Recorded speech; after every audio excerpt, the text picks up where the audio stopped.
Class 8 lesson number 9। Lesson का नाम है महिलाएं, जाति और सुधार। इस लेसन में हम पढ़ेंगे आज से लगभग 200-300 साल पहले महिलाओं की क्या दशा होती थी, क्या सिचुएशंस थी, उनको क्या समझा जाता था, इस कौन कौन सी सामाजिक बुराइयां थी, इस सब के बारे में हम पढ़ेंगे। तो क्या कभी आपने सोचा है कि 200 साल पहले बच्चों की ज़िंदगी कैसी रही होगी? आजकल मध्यम वर्गीय परिवारों की ज़्यादातर लड़कियां स्कूल में जाती हैं और उनमें से बहुत सारी लड़कों के साथ पढ़ती हैं। बड़ी होने पर उनमें से बहुत सारी लड़कियां कॉलेज और विश्वविद्यालयों में जाती हैं और विभिन्न प्रकार की नौकरियां करती हैं। कानूनन शादी के लिए उनका बालिग होना ज़रूरी है, अर्थात 18 साल का होना ज़रूरी है और कानून के अनुसार वे किसी भी जाति या समुदाय के व्यक्ति से शादी कर सकती हैं। यहाँ तक कि विधवा महिलाएं भी दोबारा शादी कर सकती हैं। पुरुषों की तरह सभी महिलाएं वोट डाल सकती हैं और चुनाव लड़ सकती हैं। सभी महिलाएं इन अधिकारों का उपयोग नहीं कर पाती। गरीबों को शिक्षा के मौके मुश्किल से मिलते हैं, कम मिलते हैं या मिल ही नहीं पाते। बहुत सारे परिवारों में लड़कियां अपनी इच्छा के अनुसार अपना पति भी नहीं चुन पाती।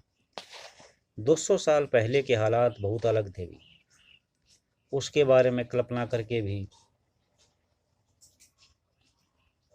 बहुत ज़्यादा मुश्किल हो जाती है।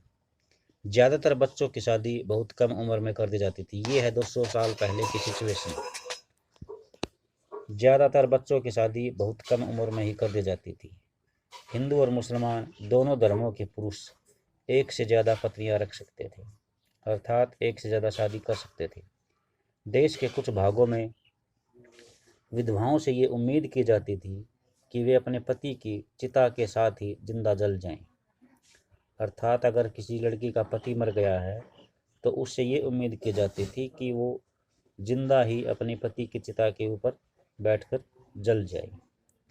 इस तरह अपनी इच्छा से, स्वेच्छा का मतलब अपनी इच्छा से या ज़बरदस्ती मार दी गई महिलाओं को सती कहकर महिमा मंडित किया जाता था, उनकी बड़ाई की जाती थी।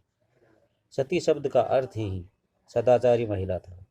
संपत्ति पर महिलाओं के अधिकार ना के बराबर थे। शिक्षा तक महिलाओं की पहुंच नहीं होती थी। देश के बहुत सारे भागों में लोगों का विश्वास था कि अगर औरत पढ़ लिख जाएगी तो जल्दी ही विधवा हो जाएगी। ये विचार था लोगों का। और इसके बारे में क्या क्या था देखो। समाज में सिर्फ स्त्रियों और पुरुषों के बीच ही फर्क नहीं था। ज़्यादातर इलाकों में लोग जातियों में बटे हुए थे। ब्राह्मण और क्षत्रिय खुद को ऊंची जाति का मानते थे। इसके बाद व्यापार और महाजनी आदि से जुड़ी जातियां, जिन्हें प्राय वैश्य कहा जाता था, अर्थात सेठ लोग, इनका काम व्यापार और महाजनी का था।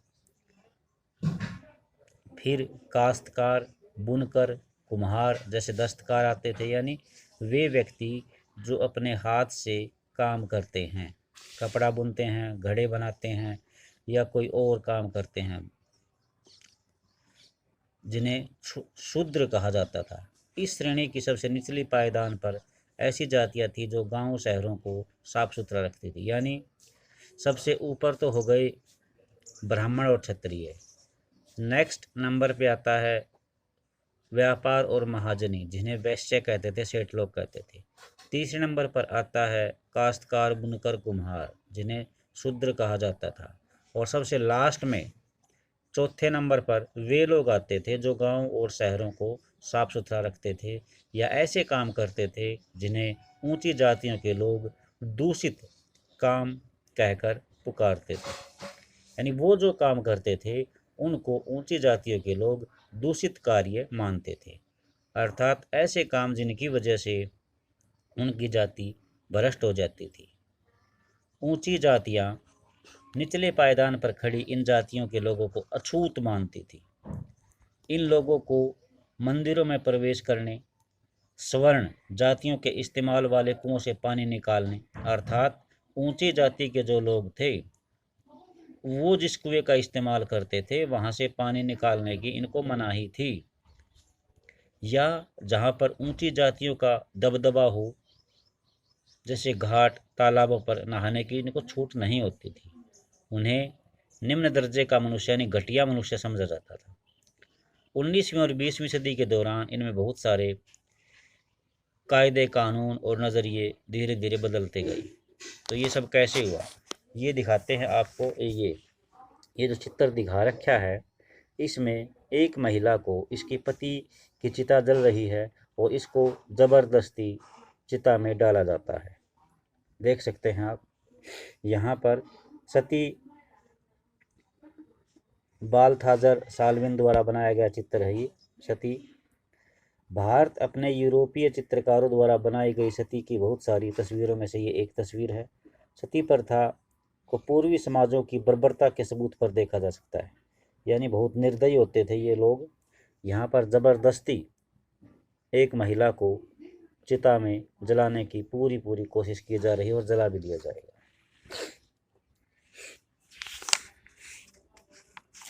अब हम इसमें परिवर्तन की दिशा में उठने वाले कदम यानी जो सामाजिक बुराइयां थी उसमें चेंज कैसे आया। 19वीं सदी की शुरुआत से ही समाज में फैली रीति रिवाज और मूल्य मान्यताओं संबंधित बहस और चर्चे, मुहाबी से चर्चे, बहस और चर्चे का स्वरूप बदलता हुआ दिखाई देता है। लोगों में बहस होने लगी इन बातों को लेकर, मीटिंग्स होने लगी, चर्चाएं होने लगी। इसकी एक आम वजह ये भी थी, कारण क्या था इसका, कि संचार के नए नए तरीके विकसित हो रहे थे। पहली बार किताब, अखबार, पत्रिकाएं और पुस्तिकाएं छप रही थी।